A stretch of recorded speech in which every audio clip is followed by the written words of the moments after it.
আসসালামু আলাইকুম, কেমন আছেন সবাই? আশা করি ভালো আছেন। তো গতকালকে হঠাৎ দেখলাম আমার এক ছোট ভাইয়ের হাতে ২ মুঠা সর্ষে ফুল।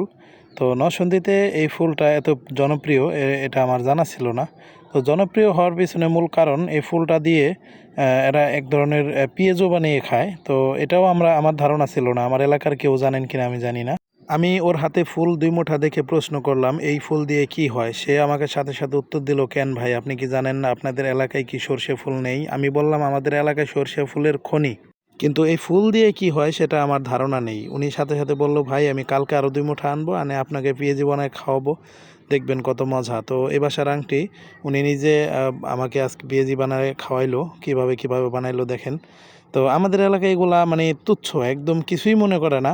তো এত স্বাদ হয় পেঁয়াজিগুলা এগুলা দিয়ে বানাইলে। তো এখানে দেখতে পাচ্ছেন ফুল কম, যার কারণে পাতা দিয়ে বানানো হচ্ছে। আর ইনারা বলতেছে যে যাদের নিজের ক্ষেত বা যাদের কাছে অনেক ফুল পাওয়া যায়, তো এখানে শুধু ফুল দিয়ে পেঁয়াজু বানানো হয়, অত্যন্ত স্বাদের। তো সেটা তো আমার বিশেষ করে জানা ছিল না। আমার এলাকার মানুষ জানে কিনা জানি না। এটা নরসিংদীর মানুষের প্রিয় একটা খাবার। তো হ্যাঁ, আমি এই তথ্যটা জেনে খুবই অবাক হলাম। এখানকার বেশিরভাগ লোক এই শুধুমাত্র এই ফুল দিয়ে পেঁয়াজু খাওয়ার জন্যই তারা এই চাষ করে। সর্ষে গাছ চাষ করে, আপনার সিজন অসিজন নাই। শুধুমাত্র পেঁয়াজু খাওয়ার জন্য।